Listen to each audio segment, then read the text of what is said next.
This is a very short little exercise to illustrate to you the glazing technique used in a preparatory form for a landscape, perhaps. Glazing is one of the basic techniques that we use in watercolour, along with wet in wet. Wet in wet, you've learned, you've got a wet wash on your paper or a wet shape with lovely rich wet paint in it, and you take another colour, or you take the same colour again, richer, and you paint into the wet paint so that the new colour or the additional colour seeps and blends into the wet paint you already have on your paper. Glazing is very different. In glazing, we put one colour onto the paper, we dry it, and then we glaze another wash, the same colour or a different colour over the initial one. It must be transparent because we need the underneath colour to show through the new colour. So I already have a graded yellow wash on my paper, and I'm going to glaze in another colour here and here. I'm using burnt sienna. I'm just wetting it first. I've made a big blob in the middle. I'm just wetting my shape first. I'm just doing a very simple vertical glaze and popping in the paint. You just put it in gently. You don't want to lift the yellow that's underneath.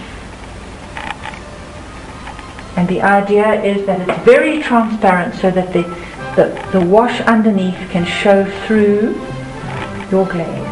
And in this case, because I'm using it for a landscape, I want it to be quite subtle, just to divide up the sky. It gives quite a nice contemporary look to an otherwise ordinary watercolour. So I'm putting two gentle bands of burnt sienna on either side of the pale yellow in the centre. There we go.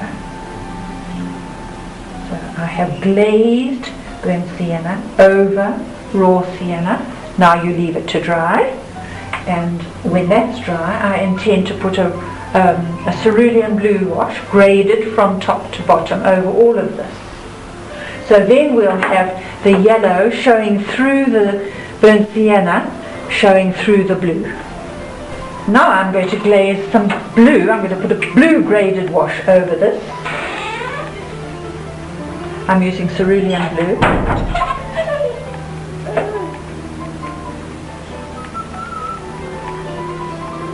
And you'll see how the underneath colours are showing through the washes.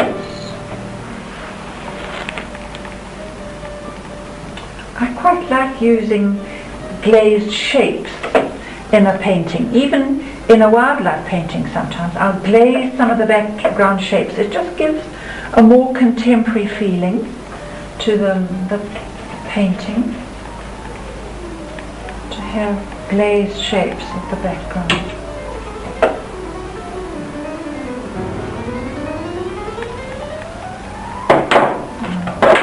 Picking it up to let it drain a little.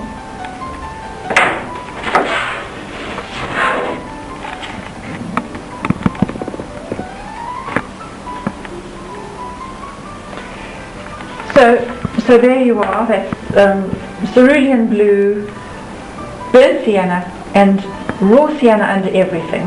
And I would use this as a basis for a watercolour landscape.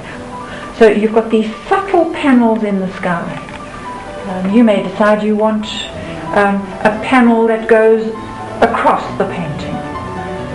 So you could glaze another colour on top of this one that's dry, glaze another one, and then lay your landscape on top of the four glazes.